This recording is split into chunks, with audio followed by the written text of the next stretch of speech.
So now I have the responsibility to try to really bring the sparkle out of these four wonderful women. It's not going to be difficult. So just to start, tell me in 3 words, who are you? Maybe you want to start? Hello, everybody. My name is Faith Pella. I'm co-founder, Chief Strategy and Growth, Kilimo Fresh, Foods Africa, Tanzania Limited. What we do, we are a B2B2C agri-tech marketplace. Thank you so much. Thank you.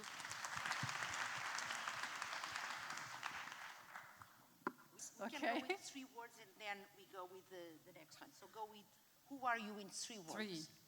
Deputy chair of a 10-year-old social enterprise, also the fundraiser in the house, and chief resilience officer. Okay, thank you. Yeah, so 3 words: passionate. I love people so much, and I really laugh loudly. My name is Caroline Caporossi. I am under 30 youth. I'm a 3rd generation migrant from an Italian-American migrant family, and I'm the founder of the Association for the Integration of Women. Thank you. So we will have some videos for some of the projects, but I don't know if you know how long it takes to get to the 124th floor of the top of the Burj Khalifa. It takes 1 minute. And that's what I'm going to ask now the 3 ladies to tell me in 1 minute what they do in the venture and what is the problem that the venture they work on is solving. Yeah, so my name is Njambi, and I'm a co-founder at Purefresh, where we provide communities with safe drinking water. I know it sounds like that's an obvious thing. Water is free, but not at home. The water has a lot of, especially fluoride. It's not safe for drinking, making people sick, weak bones, discolored teeth. For me, that was really my driving factor when we began the company. I didn't even think it would be a company or anything. I was really just trying to get clean water for my children, and then realized it's a need that was shared by my community. And so that's something we've done for the last about 12 years. And we've kept growing, and more people find the value in getting clean health water. And the community is not just now about the health, but now even the impact, employment, and partnerships, and other business partners, the agents, the franchises. So it's really grown into something much larger than we ever thought. Great. So can we have now the video for Roots?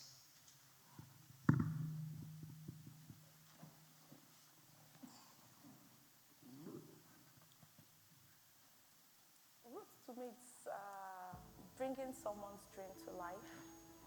Roots is something, it's really very deep. Roots has so much connection, so much connectivity, so much branches for people to connect in. Roots can make you achieve your dreams. Per i prossimi 4 mesi la vostra cucina è come casa vostra, quindi amatela. Stiamo per primis usufruendo le loro idee e le loro culture che diventano i piatti e i menù che stiamo servendo qua da Roots. Il menù che parla della bellezza, della multiculturalità, no? Della nostra comunità qui a Modena. We talk of challenge, like life is all about challenge, so we keep going. We are always getting there. Tell us about Quid. So thank you. Roots, so why Roots? Because migrant women in the age group that I'm part of, from 25 to 35 in Europe, are the most disadvantaged group of individuals to economically integrate. This makes no sense because they're people who are extremely courageous, who left everything behind, who have the energy of a young person who want to prove something, who overcome so much to get to where they are today. So we have a very specific project in Modena, Italy. We work with young immigrant women who are very passionate about food and who are motivated to become professional chefs. And we've created a paid culinary training program that trains them not only on the technical skills they need to feel confident and to gain workforce in Modena, but also all of the other capacities. So reading the paycheck, negotiating a paycheck, reading an Italian work contract to give them a really strong foundation. At the same time, supporting our paid culinary training program is a nonprofit restaurant. And we don't serve Italian food at our restaurant. We serve food that our trainees propose. Why do we do this? Because food to us is a really concrete way that we can show the Modenese community in a very clear way that really touches the heart, the value that migrants and that these women are bringing to our society. Ultima volta.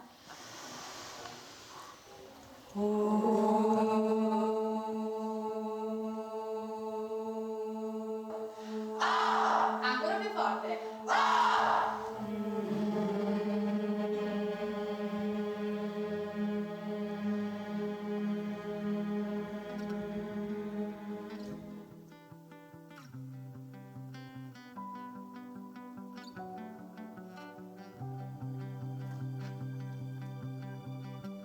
Close my eyes and I can see a world that's waiting up for me, that I call my own.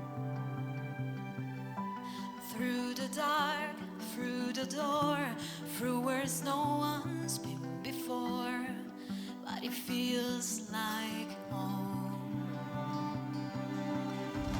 They can say it all sounds crazy. They can say I've lost my mind. I don't care if they call me crazy. We can live in a world that we design. 'Cause every night I lie in bed, the brightest colors fill my head, a million dreams are keeping me awake. Valeria?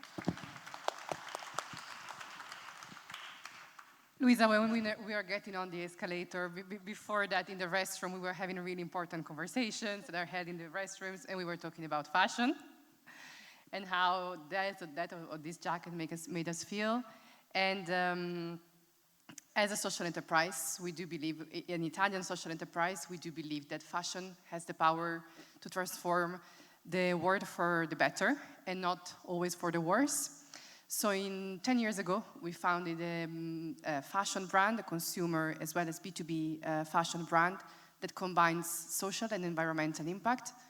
We repurpose excess fabric that we recover nationwide from 55 in-kind suppliers, both fast fashion brands and maison.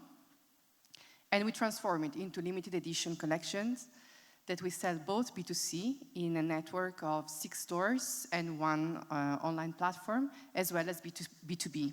We produce over 700,000 accessories a year that we distribute in solidarity sourcing schemes in partnership with brands from IKEA to Zalando to Dolce & Gabbana.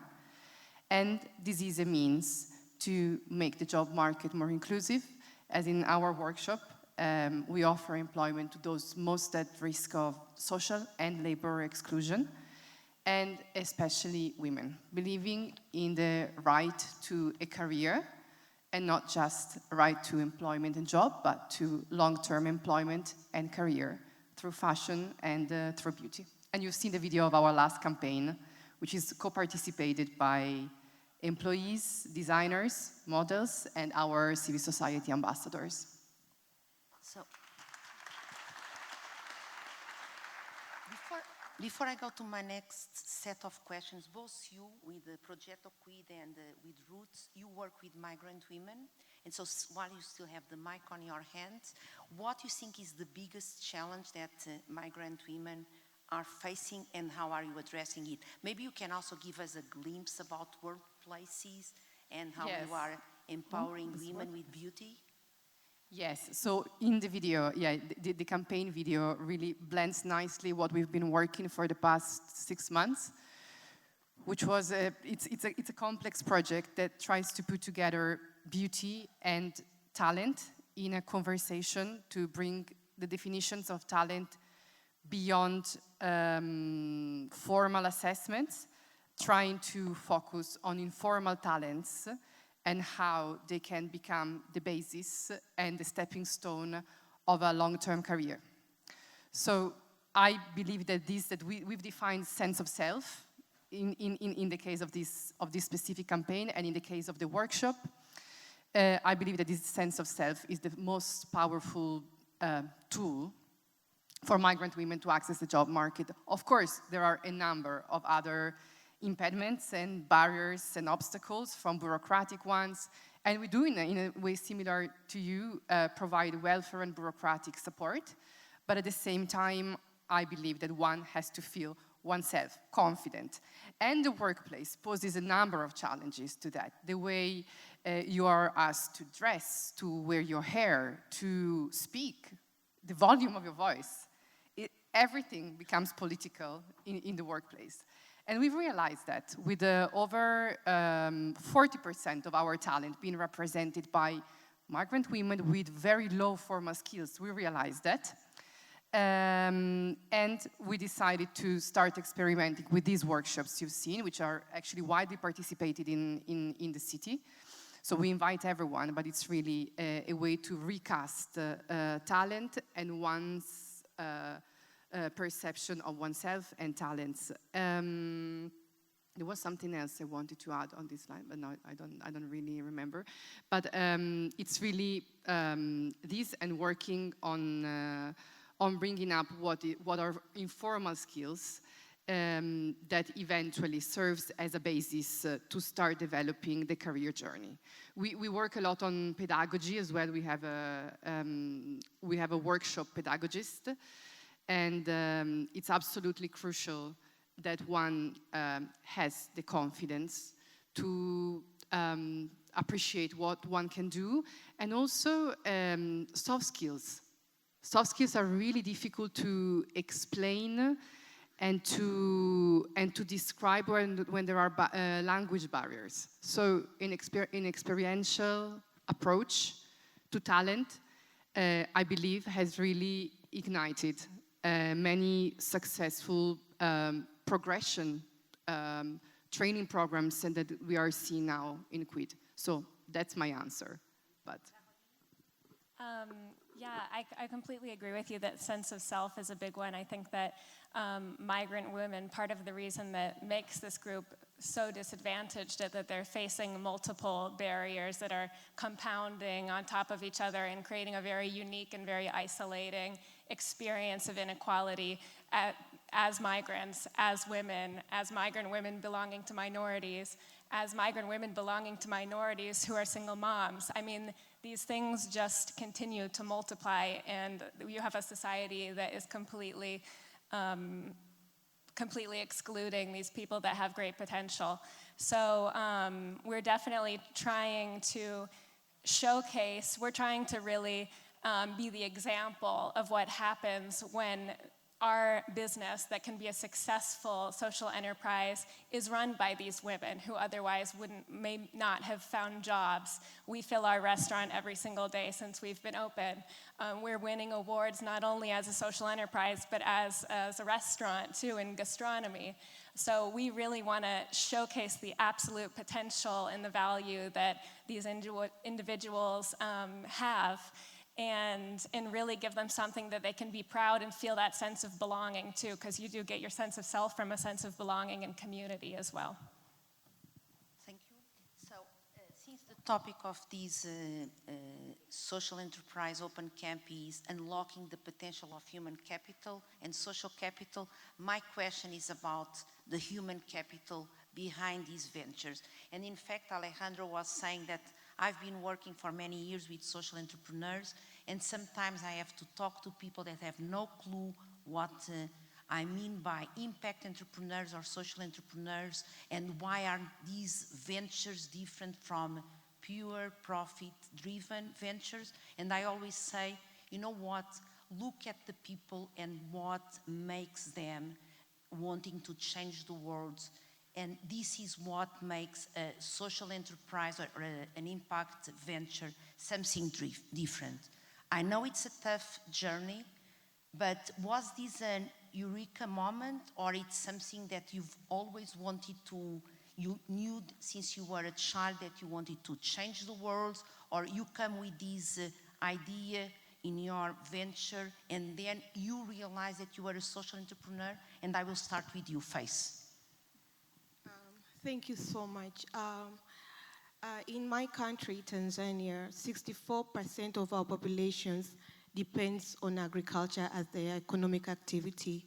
And that being the case, we saw a challenge that the smallholder farmers are getting, especially in having access to the market, as well as having good prices for their produce, because the moment they produce and they don't have the direct market to sell their produce, what means is that an aggregator will come, take the produce, sell them, and then come and pay them later. And most times the farmer does not even know how much the produce were sold. That really put a lot of farmers into the poverty space for a very long time, as well as food wastage. The moment it's time for harvest, you don't have access to market, the produce gets rotting from the farms.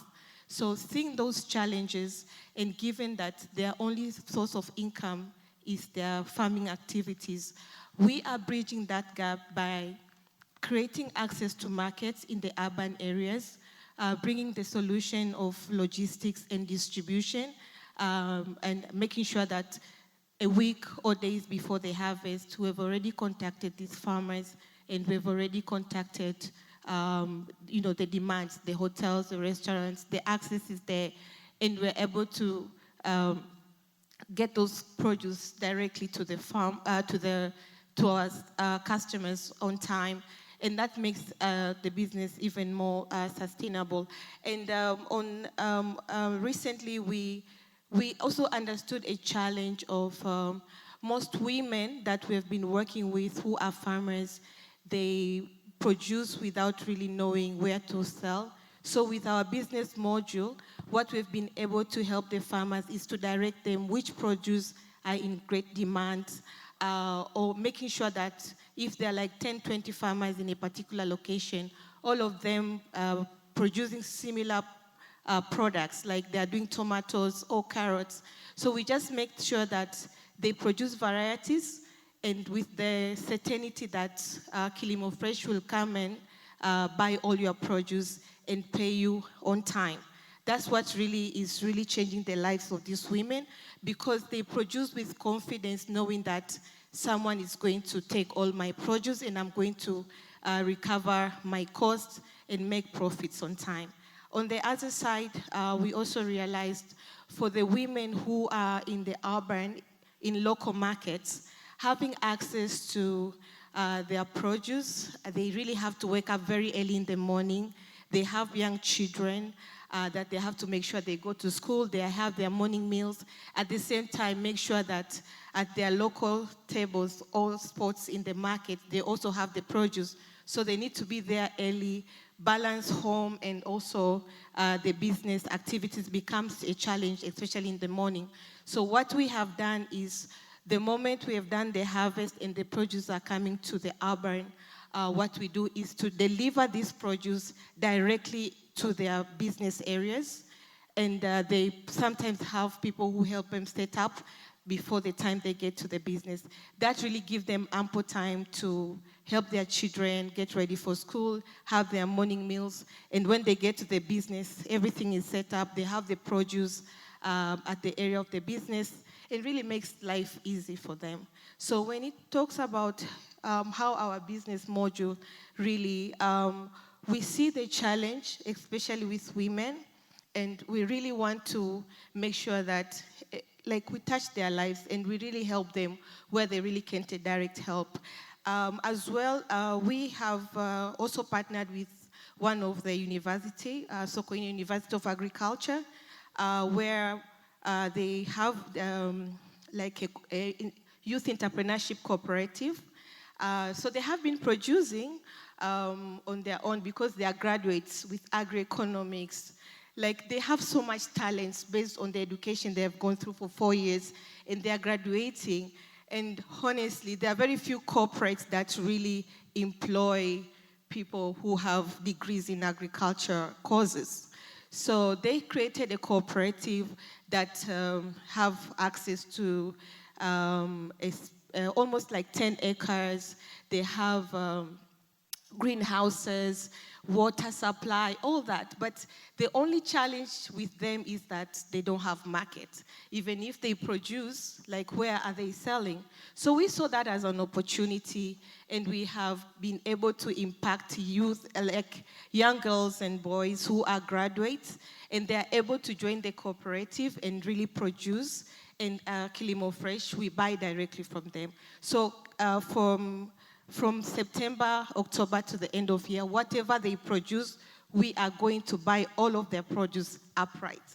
And that's really giving them access, like income for them to have, to keep up with their lives as they are, growing on that space. So thank you so much. Okay. Thank you. So, no, we did not start out. My husband is my co-founder, and we had moved. I was actually living, we were being hosted after post-election violence.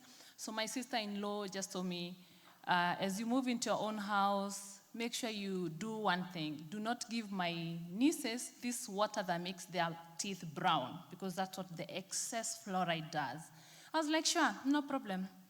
But then when we had just now moved and I'm trying to buy the water, and I'm like, that cannot be right. The amount of money I have and what the water is costing, I cannot afford that water. And my husband at that time was working with some of the flower farms, and one farm was giving purified water for employees. So every week you'd be bringing us water in like jerry cans, so that then we have enough water for the week to give, to drink and for our children. And then the neighbors started asking, the brothers started asking. And then that's really how the idea came. Like, maybe people don't just want the expensive bottled water, which is a luxury product. Maybe they're interested in purified, just safe drinking water, which is really a basic necessity. That's how the business idea came.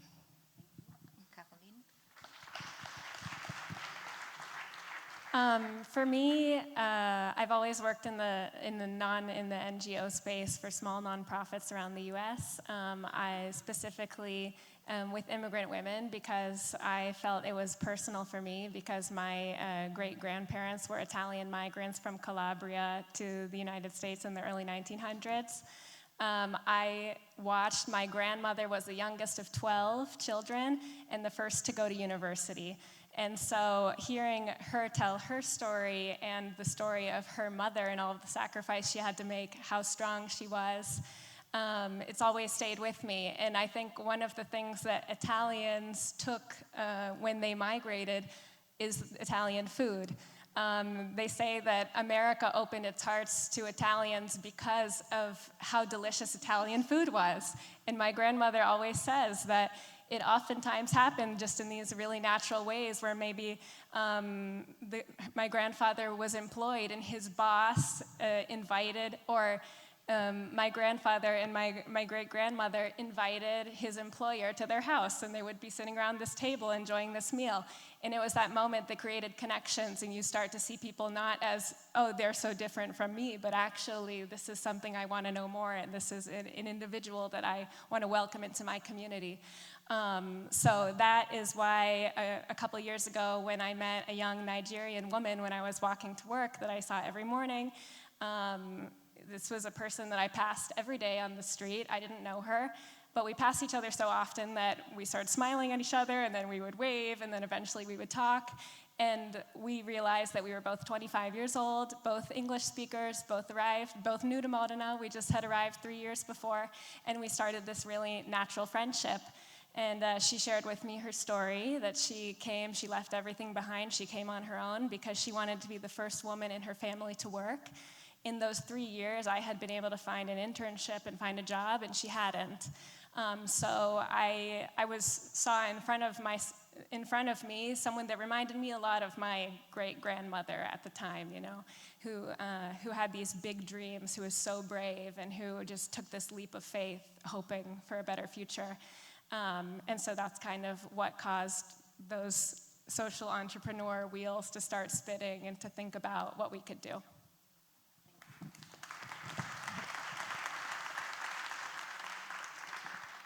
Valeria? So I didn't start anything because I'm not the founder, but because there are a lot of social entrepreneurs in the room. I don't know if you've ever seen this TED Talk, which is about leaders and what makes a leader. What makes a leader is very often the first follower. You should look it up later. So I was the first follower, I would say, or maybe the second or the third. But really what makes a leader is a lot of people following. And in that respect, I would say the biggest social capital we have in a social enterprise is colleagues, employees, regardless whether they are beneficiaries or not, because those differences really blur in the big picture. And then in our case, I would say when Anna, our founder, started the venture and the brand, what was really incredible in terms of social capital that was somehow accruing and growing around our project was the interest from other brands and other groups, and how mutual the learning process was, because we were going to these big brands and to their buyers with really ugly products, but instead of sending us home, they helped us do better research. So in a way, our really young and inexperienced staff in the product office then learned a lot from the for-profit sector, and the for-profit sector started challenging their pricing and their budgets, which weren't circular, were linear. So we're really looking to Asian prices rather than to European ones.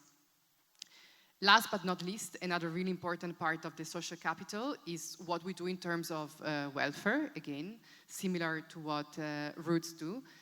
For us, it's really important. It's really clear that financial empowerment per se doesn't necessarily put one in a condition of living a good life, but connection and being connected to the community and being able to make the most of all those subsidies and rights that as a taxpayer, as an employer, you can unlock.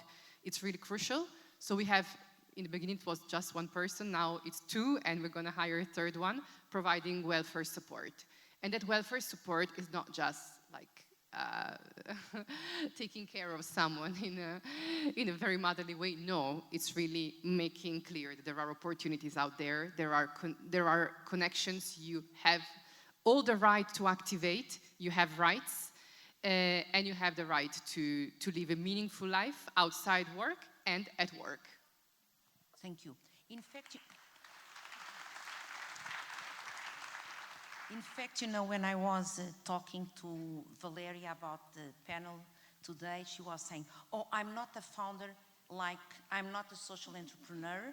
And this is not true. In fact, there's a really great book that shows we can all be social entrepreneurs in our daily lives, in small things, within the enterprises where we work, at home. So I was telling Valeria, the fact that you are not the founder of the project, you chose to work for the project, so she's also a social entrepreneur. And now, you know, one of the other topics of these 3 days is the social capital. You've already started. But you know, Caroline and I, we share something in common. We love food from a very different angle. She likes to eat, I like to cook.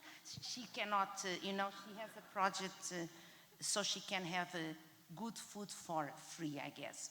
Anyway, maybe the common point between the food is the ingredients, and one of the ingredients is exactly social capital. You know, we cannot buy it, we cannot monetize it yet, but it's the community that you guys serve with your impact ventures. It might be the family, might be your friends.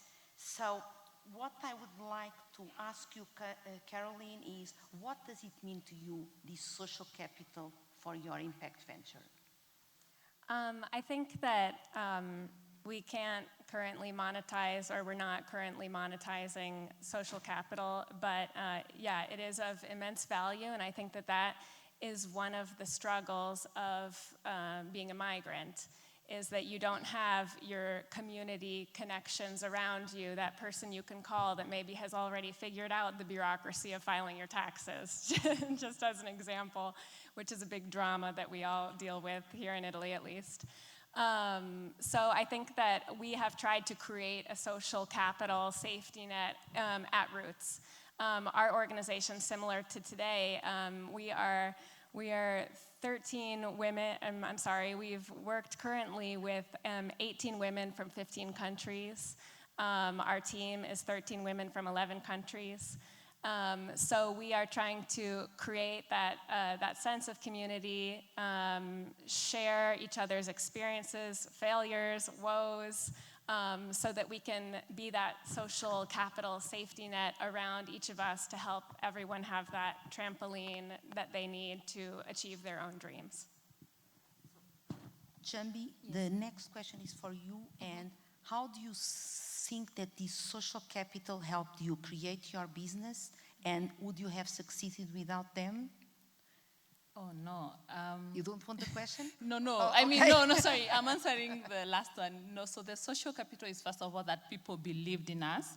I was the first employee, and very many people did not believe in us because before that, water had never been sold. We sell water off vending machines. So water had only been sold in bottles. But we were like, you only wanted clean water. Come with your container, come with your cooking pot, come with whatever, just carry the water. And I remember one incident, a man coming and telling me, you're selling water to women and children. Those people don't buy water. The people who buy water are men because, you know, they're the people with money for the luxury bottled water product. And he went on and on. I mean, this is in Africa. You can't just tell somebody, shut up. Like, maybe if it was here, maybe. But he went on and on saying how we have a bad business and it's not going to work. So for me, the social capital includes a lot of the customers who believed in our vision because they understood and they identified with the need we were meeting. Like, we also want the water. We don't want all the other stories about the label and the bottling. And so we have customers who've been with us from day one. They've believed in us. Then we start gaining other people who put, you know, their money in us, people who came and worked with us, people. So without the social capital, our business wouldn't really have been there because the people are not just customers. It's like we are partnering with them to have a better life with healthier access. I mean, access to healthy, really, it's health, it's safe drinking water. It's about health, and some of the people who didn't like us were like the people who sell medicine for stomachs, because people would be sick a lot from the dirty and untreated water. And now, after we'd been operating, their business was going down. So, yeah, we've had the social capital is, we can't say this is the value, but without that, we wouldn't be here. So, Faith, can I ask you a vital moment where the network it was vital to achieve your business goals? Absolutely. Actually, the social network really brought efficiency and sustainability to our business because now we know who is, now we know who is producing, now we know when we are going to have access to the produce, and also to our customers. Right now, they're even adding more orders and more recommendations we are getting, especially on the B2B side. But really, one thing that really touched us when we started really engaging in the communities, working with women, seeing their income increasing by almost 16%, are seeing their productivity really making sense to them. The youth that the excitement, when they are going through the process of seedling to planting, the way they do the watering, the excitement in them really is kind of fulfilling. Recently, I've been so much into humanity and happiness for everyone. And the joy that I feel every time they send me pictures of the progress, it really brings so much hope that you can have a tiny seed and before you know you have all this huge cucumber, the zucchini. It's quite encouraging. So what I can say is our social network putting a little bit of effort, as much as we are for profit, but the things that, the space we're in is really having a very huge social impact. In my past experiences, I've really worked with farmers, like from the technology side, and currently also we are leveraging technology in terms of communications, helping the farmers. Now we are seeing women even using feature phones, sending you a message, I'm going to harvest. And it's quite really touching, and it's really bringing us together. Yeah, so it really brought efficiency and into our business at the moment. I have 1 minute. I've seen the paper, I've seen the screen, so I was, and I'm an optimist because I had like questions for 3 hours. I thought that there would not be enough. Anyway, I want you in 10 seconds to just tell the audience, there are some young people in the audience, some younger than others, and since entrepreneurship is about improvement, is about growth, what is one word of advice that you would give to the audience? 10 seconds. Believe in yourself and believe in the picture or the vision that is inside of you. Because that's what kept me going. That's what kept me learning and relearning and learning and relearning over and over again to be able to stand here today. Valeria? Have fun and bring all of your talents to what you do, none excluded. So everything you love doing, try to merge it in everything you do as a social entrepreneur. Life is now, not yesterday, not tomorrow, now.